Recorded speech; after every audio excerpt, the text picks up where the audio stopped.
P M L N کی طرف سے ہم یہ سن رہے ہیں، کچھ لوگ کہتے ہیں کہ جی پی ایم ایل این کا اب ناراضگی شروع ہے اسٹیبلشمنٹ سے. وہ کہتے ہیں جی یہ دیکھیں کسی نہ کسی وقت آپ سن لیں گے نواز شریف صاحب اور کھل کے شکایت کریں گے. ابھی تو رانا ثناء اللہ صاحب نے کہہ دیا اور ان کے اور کچھ لوگوں نے کہہ دیا.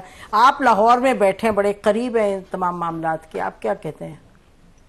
دیکھیے، یہ کہنا کہ پی ایم ایل میں سب ٹھیک ہے یہ تو میرے خیال سے ٹھیک نہیں ہوگا. یقینی طور پہ یہاں پر بھی کافی پرابلم ہے، اور جو لوگ رانا ثناء اللہ ہیں، جاوید لطیف صاحب ہیں، خاقان قاسی ہیں، اور بہت سارے لوگ جو ہیں وہ مختلف زبان بول رہے ہیں. اب اور جب وہ پبلک پہ آ کے ٹی وی کے اوپر بیٹھ کے اس طرح کی گفتگو کریں تو اس کا مطلب یہ ہے کہ there is something wrong and all is not well in the state of Denmark. دیکھیے، دو چیزیں ہیں، اب دو سیکشن چل رہے ہیں. ایک تو یہ ہے کہ جی شہباز شریف صاحب جو ہے وہ ان کا دھڑا بھی اپنا ہے، لوگ بھی اپنے ہیں. مریم نواز جو ہے ان کا دھڑا اپنا ہے، ان کے لوگ اپنے ہیں. اور کچھ جو ہارڈ کور پارٹی کے لوگ ہیں وہ نواز شریف کے ساتھ اپنی افیلیشن اور اپنی ایلیجنس جو ہے وہ ابھی تک قائم رکھے ہوئے ہیں. تو جب آپ تین دھڑوں کو ایکسپٹ کر لیں کہ ہاں پارٹی میں تین دھڑے ہیں، پھر تو آپ یہ سوچئے کہ جو پرسر اقتدار جماعت ہے اس کے اندر بھی اگر دھڑے بندیاں ہیں تو پھر اللہ خیر کرے. اب یہ کشتی جو ہے وہ منڈے چڑھتی ہے یا نہیں چڑھتی ہے، یہ بیل منڈے چڑھتی ہے یا نہیں چڑھتی ہے، کشتی پار اترتی ہے کہ نہیں اترتی ہے. میرے خیال سے we'll have to wait for a while. We'll have to wait for a while. متی نسیم، میرے خیال میں ایک بڑے ہی ٹیکٹفلی ایک تیسری سوچ اور تیسرا دھڑا کریٹ کیا جا رہا ہے، اور اس کا مقصد یہ نہیں ہے کہ اس دھڑے کو اقتدار میں لایا جائے. اس کا مقصد یہ ہے کہ لوگوں کو ذہنی طور پہ تیار کیا جائے کہ یہ تمام سیاسی جماعتیں ناکام ہو چکی ہیں، یہ تمام سیاسی جماعتیں اپورچونسٹ ہیں، مفاد پرست ہیں.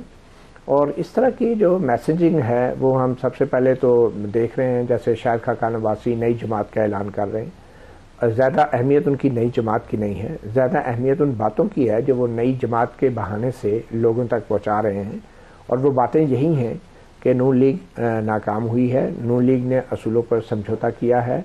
اور اسی طریقے سے اگر آپ دیکھیں جو کہ پی ٹی آئی کے اندر بھی جس قسم کی چیزیں سامنے آ رہی ہیں، تو ایک باقاعدہ ایک ماحول بنایا جا رہا ہے جس کے اندر P T I, Noon League, Peoples Party, ان تمام جماعتوں کو بڑا سنگین طریقے سے ڈسکریڈٹ کیا جا رہا ہے، اور الٹیمیٹلی پولیٹیکل پروسیس کو ڈسکریڈٹ کیا جا رہا ہے. آپ یہ اندازہ کریں کہ ایک وقت تھا کہ جب جمہوریت اور آئین کے لیے لوگ بات کرتے تھے اور لوگ سڑک میں بھی آتے تھے، مگر اب جمہوریت اور آئین کے لیے نہیں. اب یا تو وہ نواز شریف کے لیے نکلتے ہیں یا وہ عمران خان کے لیے نکلتے ہیں. جہاں تک جمہوریت اور آئین کا تعلق ہے، آپ یقین کریں ابھی آج خدا نخواستہ اگر اس ملک میں مارشل لا لگ جائے نا تو مجھے نہیں لگتا کہ کوئی سڑک پہ آ کے نکلے گا، کیونکہ پی ٹی آئی والے تعلیم بجائیں گے کہ شہباز شریف جو ہے نواز شریف فارغ ہو گئے ہیں، اور نون لیگ اور شہباز شریف کا کس منہ سے آئیں گے جمہوریت کی بات کریں گے. تو یہ ماحول کریٹ کیا جا رہا ہے. ایک بار پھر 20 سال پرانا ہے، نہیں 20 سال پرانا ہے، لیکن اس میں کوئی نہ کوئی پارٹی جو تھی وہ جمہوریت کا راگ الاپتی تھی. اب وہ راگ الاپنا بھی بند کر دیا ہے سیاسی جماعتوں نے.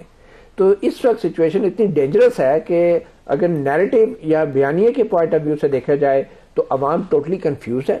نہ تو ادھر کوئی جمہوریت کی بات کر رہا ہے، نہ کوئی عوام جو ہے وہ اس کو ووٹ کو عزتوں کی بات کر رہا ہے. اور اگر ان میں سے کوئی سیاستدان اب نون لیگ کا دیکھ لینا، اب اگر شہباز شریف آ کے ووٹ کو عزتوں کا نعرہ لگائے تو لوگ ہنسیں گے نہیں تو کیا کریں گے.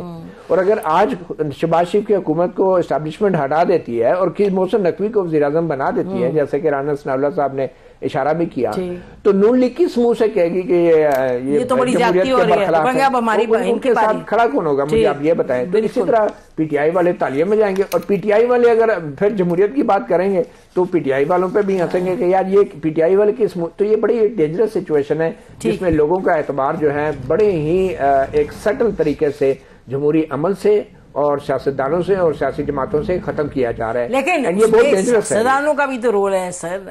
کیا جا رہا ہے کیا؟ مطلب خالی کو وہ لے کے چابی تو نہیں کر رہا. دیکھیں رول تو بالکل وکٹم بلیمنگ بھی ہم کر سکتے ہیں، اور میں تو اس کو وکٹم بلیمنگ سمجھتا ہوں. all these parties are victims. I think yes, in a way they are victims. Then why they playing ball? جس کے پاس بندوق ہے he is the perpetrator، اور جس کے اوپر سر پہ رکھی گئی ہے he is a victim. مگر ہم وکٹم کو اس وقت بلیم کریں گے کہ جب وکٹم کے پاس اختیار ہوگا اور وہ اپنا اختیار غلط طریقے سے استعمال کر کے کریں گے. تو اگر ہاسٹیج ہے تو آپ ہاسٹیج کو کیا بلیم کریں گے کہ اس نے دیکھیں جو ہاسٹیجز ہوتے ہیں آپ نے دیکھا ہوگا کہ ہاسٹیجز سے ہر قسم کی ویڈیو بھی بنوا لی جاتی ہے. بالکل ٹھیک ہے. ہاسٹیجز کہتے ہیں کہ میری مدد کریں گے اور وہ کیا کچھ نہیں ان سے کروا لیا جاتا. تو یہ جو ہم ٹیلی ویژن پہ بہت سارے انٹرویوز دیکھ رہے ہوتے ہیں نا یہ آپ ان کو نہیں وہ ہم سب جانتے ہیں لیکن کسی کو کرسی بھی تو پسند آ جاتی ہے نا. اگر وہ ہاسٹیج ہے جو کرسی پہ بیٹھ کے مزے بھی کر رہے ہیں بےچارے جن ہاسٹیج کا آپ بات کر رہے ہیں وہ تو بےچارے پھنسے ہوتے ہیں زندگی موت کا ان کا ہوتا ہے. لیکن یہ جو کرسی کے مزے کرنے والے لوگوں کو پالیٹکس میں لانے والے کون ہیں یہ بھی آپ ذرا دیکھ لیں نا. تاریخ ہم سے ڈھکی نہیں ہے تو یہ وہ پالیٹیشنز بھی نہیں ہیں ایسا. سوال یہ کہ سیاستدان A to Z سب بے بس نہیں لیکن یہ طے کر دینا کافی نہیں ہے. اگر یہ طے ہے تو پھر ان کے لیے پنشمنٹ تجویز کرنی چاہیے ہمیں اور آپ کے اس پہ بات کرنی چاہیے. اس کے بعد سیاستدانوں پہ آپ یہ کہہ دیتے ہیں وہ تو طے ہے وہ تو ہے ہی ایسے یہ بھی تو دیکھیں نا. نہیں ہم نے تو ہزار دفعہ یہاں کہا ہے کہ جو ہیں ان کو آرٹیکل 6 بھی لگے سب کچھ یار کرنے والے جو ہیں وہ تو جا کے بیٹھ جاتے ہیں ان کے ساتھ. اچھا مجھے یہ بتائیں اگر آج خدا نہ خاصا ملک میں مارشل لاء لگتا ہے تو اس کا ذمہ دار کون ہوگا؟ اس کا ذمہ دار پہلی بات ہے سب سے پہلے والا لگانے والا جو لگائیں گے پرائیورٹیز تو ٹھیک ہوگی وہ تو کلیئر اس میں تو کوئی ڈاؤٹ نہیں ہے نا. اب میں جا کے یہ اینک توڑ دوں آپ کو جی کون ہے ذمہ دار جو لگائے گا وہ ذمہ دار. ویسے اب مارشل لاء کی ضرورت نہیں ہے. کسی بھی سیاسی جماعت کی پرائورٹیز کیا ہیں یہ تو وہ بتا سکتے ہیں. میں آپ کو ایک عام سادہ سی بات بتا رہا ہوں کہ دیکھیں جو لگائے گا وہ ذمہ دار ہوگا. اور دوسری بات یہ ہے کہ اس وقت پاکستان کی پارلیمنٹ میں ایسے لوگ نہیں بیٹھے ہوئے جن کو پتا ہے کہ ہم الیکشن ہار چکے ہیں. ان کی جماعت کے لیڈران ہمیں بتاتے ہیں کہ یار یہ بندہ الیکشن ہار چکا ہے. وہ بھی اسٹیبلشمنٹ مطلب کہ وہ اگر خود اتنی ڈٹائی سے ادھر جا کے حلف بھی لے رہے ہیں اللہ کے نام کے نیچے کھڑے ہو کے ماننے کے لیے تیار نہیں ہے تو اس کا گناہ بھی ہم کسی اور کے سر ڈال دیں. مطلب یہ بھی بات ہے نا اپنی ذمہ داری سب کو لینی پڑے گی. جو انجوائے کر رہے ہیں یہ ذمہ داری 2018 سے سٹارٹ کرنی پڑے گی. اس سے پہلے بھی جاؤ. بالکل ٹھیک کہہ رہے ہو. بہت بہت شکریہ آپ سب کا. بہت خدمتی آپ کا.